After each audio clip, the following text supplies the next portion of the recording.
Tense normally जो हम लोग पढ़ते हैं ना वो अलग तरीके से पढ़ते हैं, ठीक है। प्रेजेंट, पास्ट एंड फ्यूचर वो सब छोड़ दीजिए। कोई भी हिंदी का सेंटेंस होगा, अगर अंग्रेजी में ट्रांसलेट करना है तो उसके लिए अपने पास सिर्फ एक फॉर्मूला है। एंड फॉर्मूला क्या है? सब्जेक्ट वर्ब प्लस ऑब्जेक्ट, ठीक है। लेकिन ये देखिए, कोई भी हिंदी के सेंटेंस को हम लोग, any sentence of Hindi can be translated into English with one formula. And Hindi देख लीजिए, हिंदी की किसी भी सेंटेंस को अंग्रेजी में सिर्फ एक फॉर्मूले से ट्रांसलेट किया जा सकता है। एंड फॉर्मूला क्या है? सब्जेक्ट वर्ब प्लस ऑब्जेक्ट, यहां आप देख सकते हैं, ठीक है। मैं आगे लेके चलता हूं कि subject verb plus object formula था। तो कई बार क्या होता है, स्टूडेंट सवाल करते हैं कि सर आपने बोला सब्जेक्ट, मैं समझ गया, लेकिन मैं सेंटेंस में नहीं पहचान पाता हूँ कि सब्जेक्ट कौन है। ये नहीं हो पा रहा।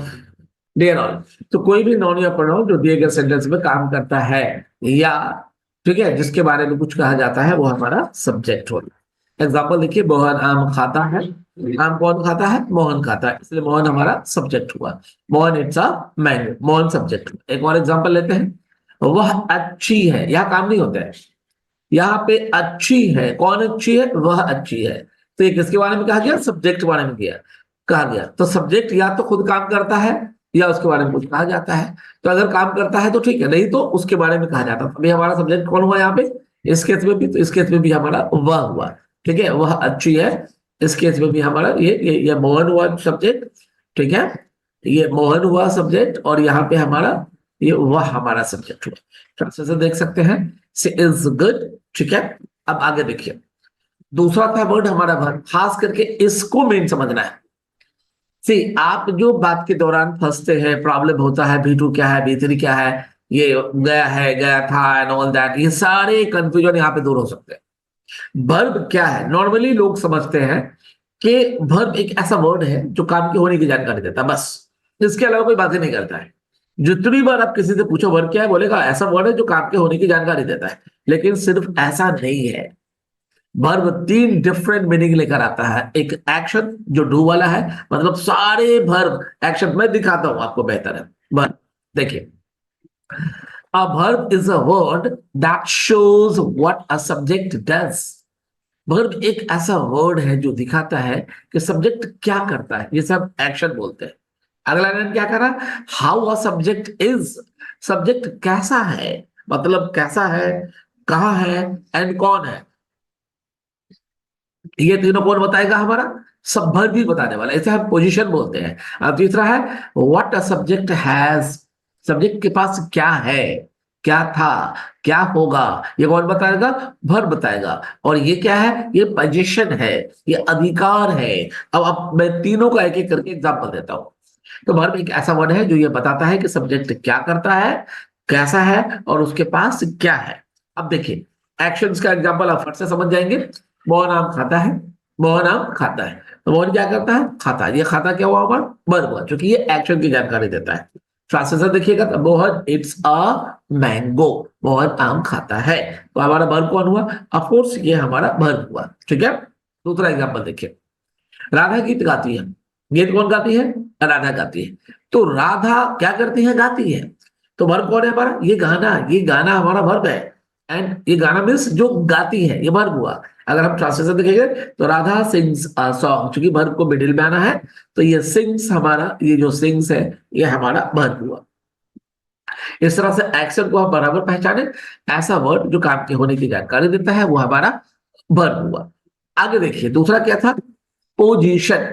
आप देख सकते हैं, मैं कल यहीं पे माउस से लिखने की कोशिश कर रहा था, जो थोड़ा डिफिकल्ट हो रहा था लिखना, और इसमें टाइम भी लग रहे थे। अब मैंने स्लाइड बना दिया है, और अब बेहतर से समझिए। मैं इस वीडियो को रिकॉर्ड कर रहा हूं, आपको मैं मोबाइल पे भेज दूंगा। आप इसे हल्के में ना ले, आप सिर्फ इस तरीके को समझ के देखिए। पूरी ग्रामर जो नहीं पढ़ाऊंगा वो भी आपको समझ में आ जाएगा। मैं बात कर रहा हूं पोजीशन का। पोजीशन ये स्थिति को बोलते हैं।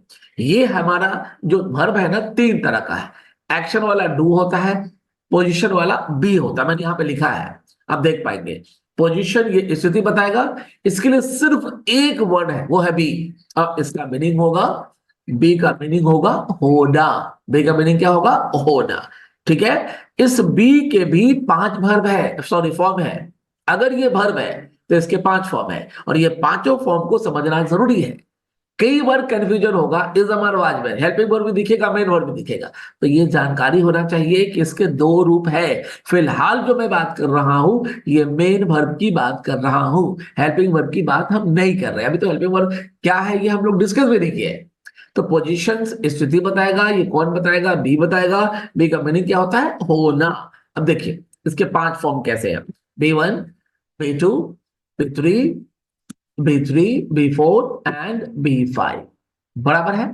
तो बी का B1 कौन होता है, ये देखिए BMR, ये बी के ही रूप है।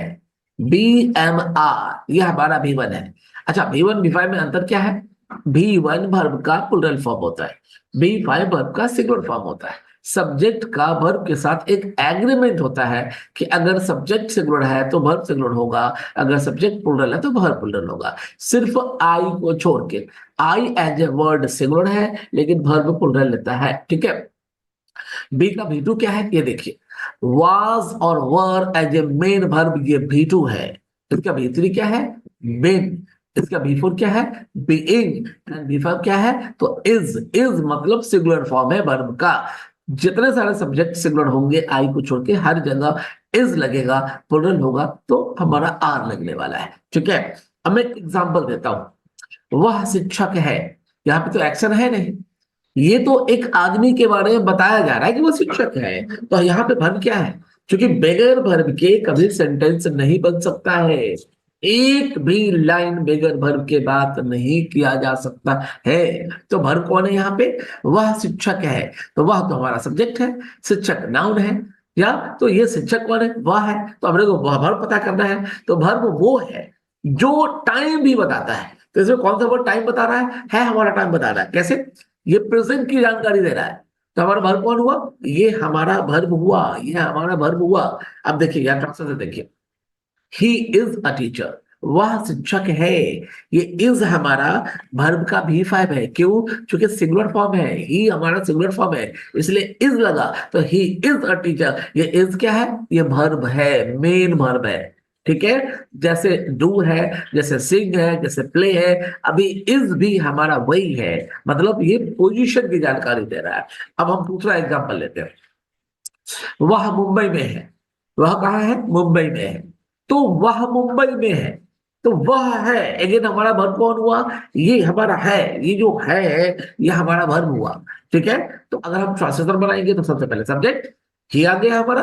अब है वर्ब, तो हम सब्जेक्ट सिंगुलर है तो हमारा इज आएगा, क्योंकि B5 जो है, ये जो B5 है ये हमारा सिंगुलर फॉर्म होता है। तो ही इज कहाँ है, इन मुंबई। ये इन हमारा प्रीपोजिशन है। हम लोग प्रीपोजिशन भी एक चैप्टर है, बराबर सीखेंगे। इसका मेन काम है वर्ब का रिलेशंस, आने वाले सेंटेंस में जो वो दूसरा वर्ड होगा, कोई भी other parts of speech, interjection को छोड़ के उसे ये रिलेशन बनाने का काम करेगा। तो वह मुंबई में है, ही इज इन मुंबई। तो हमारा ये कहाँ आया, इज हमारा हुआ। अगर मैं बोलूं मैं मुंबई में था, तो था मतलब पास है यहाँ पे।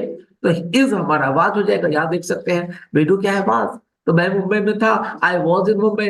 कई बार लोग कंफ्यूज होते हैं, सर वाज और हैड में प्रॉब्लम है, अभी ये परमानेंट सॉल्यूशन हो जाएगा। हैव एक अलग ग्रुप है और हमारा बी अलग ग्रुप है। बी से ये सारे वर्ड बने हैं और हैव से हैड बनेगा। वो अधिकार बताता है, मैं कौन हूं, कहा हूं, कैसा हूं, हैड जिंदगी में कभी नहीं बता सकता है। सिंपल सी बात है, ठीक है। मैं आपको अब हैव वाले एग्जांपल में लेकर चलता हूं। पोजीशंस, ये देखिए पोजीशंस, ये क्या बताएगा, हमारा अधिकार बताएगा। मेरे पास क्या है, मेरे पास क्या था, मेरे पास क्या होगा, ये कौन बताएगा, ये पोजीशंस हमारा बताएगा। इसके लिए वर्ब का कौन सा वर्ड है, बहुत आसान, हैव। हैव का मीनिंग होता है पास, हैव का मीनिंग होता है रखना, हैव का मीनिंग होता है खाना। तो पोजीशंस हमारा हैव बताएगा। पोजीशंस का सेंस अधिकार से लेते हैं। तो मैं मुंबई में हूं, अब मेरे पास पैसा है या मेरे पास चलो पेन है, दोनों अंदर है ना। तो वाज और हैड में कभी कंफ्यूजन नहीं होगा, ठीक है। अभी हम एज ए मेन वर्ब बात कर रहे हैं। तो अगर हैव है तो इसके भी 5 फॉर्म होंगे, आप फटाफट देख लो। B1, B2, B3 and B4। B1 हमारा हैव है, इसका मीनिंग लिखा हुआ है, पास हो सकता है, रखना हो सकता है, एंड खाने का भी मीनिंग देता है। मैं कुछ खा रहा हूं, ठीक है। एंड आप मेरे पास आते हैं, मैं आपसे पूछूंगा would you like to have, comedy क्या होगा, क्या आप खाना चाहेंगे? आप बता सकते हैं, नहीं मैं खाया। आप बोल सकते no already I had some time before, मैंने कुछ समय पहले खाया। तो ये हैव का मीनिंग खाने का भी है। ठीक है। तो हैड हमारा, हैव हमारा V1 है, हैड V2 है, फिर ये हैड ही V3 है, हैविंग हमारा V4 है, एंड हैज ये हमारा V5 है। B1 B5 दोनों एक काम करता है। अभी मैं आपको सिखाने वाला हूं कि भर के 5 फॉर्म है। ये सिर्फ आपने सीख लिया कि कौन सा फॉर्म हम कहाँ लगाते हैं और इसका कौन सा हेल्पिंग वर्ब है। यकीन मानो सेंटेंस कोई भी हो, प्रेजेंट न पास्ट न फ्यूचर, किसी को समझने की जरूरत नहीं है और आप बेहतरीन से समझ जाएंगे। मैं गारंटी के साथ देता हूं, थोड़ा सा पेशेंस बना के रखना है, दैट्स इट। ठीक है। तो आपने वर्ब को बराबर पहचाना। मैं टाइम देख सकता हूँ, we are going to be late now, 9:10 I have started and it is 35 now. 7 minute late. I had started explaining also, so that's fine. And no, just I take 2 minutes last. I clear the concept of object also. Just 1 minute. अच्छा, ये example आप देख लीजिए, उसके पास car है, तो ये हमारा वर्ब कौन है? ये हमारा पास हमारा वर्ब है। एग्जांपल देखिए, तो वह ही हमारा सिंगुलर है, इसलिए हमारा V5 लगेगा। तो ये क्या हुआ? He has a car. दूसरा एग्जांपल देख लीजिए, उस मेरे पास एक कलम है, मेरे पास एक कलम है, फिर हमारा वर्ब कौन हुआ? ऑफ कोर्स ये पास हमारा वर्ब हुआ। ठीक है, पास। और अगर हम इसके पासेसर बनाएंगे तो क्या होगा? I have a pen. ये आई ऐसा वर्ड है जो खुद तो सिंगुलर है, वर्ब प्लूरल लेता है, ये एक्सेप्शनल है। इसकी बहुत डिटेल में ऐसा कहीं पे कुछ लिखा नहीं है, पता नहीं अगर कोई कुछ बताते होंगे, मुझे आइडिया नहीं है, लेकिन ग्रामर में सिर्फ एक्सेप्शनल बोल के बात करते हैं, दैट्स इट। ठीक है। अब 2 मिनट में आपको और टाइम लेता हूं जस्ट ये क्लियर करने के लिए कि 1 second, someone joining very late. We'll make the rule. I'll not give entry in the middle of the class then. Well, anyway, fine. हाँ, आई वॉज टॉकिंग अबाउट, थोड़ा सा हम ऑब्जेक्ट को देख लेते हैं, ये बड़ा आसान है, 1 मिनट में काम हो जाएगा। ऑब्जेक्ट कौन है ये देखिए। An object is a word which, okay, on which there is an effect of a verb in a sentence. मतलब के दिए गए सेंटेंस में ऐसा वर्ड जिसपे वर्ब का असर होता है, या राइट, उसे ऑब्जेक्ट कहते हैं। थोड़ा सा इसमें और ऐड कर दिया जाए, ऐसा वर्ड जिसपे वर्ब का असर होता है, ठीक है, या जो वर्ब के बाद आता है।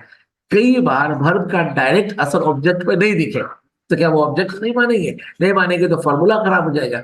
तो या तो वर्ब का असर होगा, अगर नहीं तो उस पे वो वर्ब के बाद आएगा। प्रीपोजिशन आर्टिकल्स वगैरह को छोड़ने की बात होगी, क्योंकि ऑब्जेक्ट सिर्फ या तो नाउन हो सकता है या प्रोनाउन हो सकता है, वरना ऑब्जेक्ट कुछ और नहीं हो सकता है। ठीक है। इस तरह से हम लोगों ने देखा कि हिंदी के किसी भी सेंटेंस को अगर अंग्रेजी में बनाना है तो उसके लिए अपना ट्रांसलेशन है सब्जेक्ट वर्ब प्लस ऑब्जेक्ट।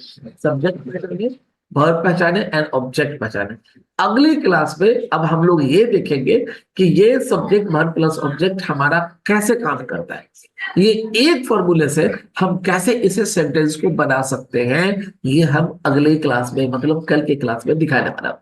आज के लिए ग्रामर काफी इतना ही है, अगला हम लोग अभी प्रैक्टिस करेंगे। And normally listen one thing, the time I will explain your grammar I will prefer to talk in Hindi, because I have to show the relation of the grammar from Hindi into English. So if I go in grammar also English to English, in such case there can be problem to understand the purpose of the grammar for which I'm explaining you.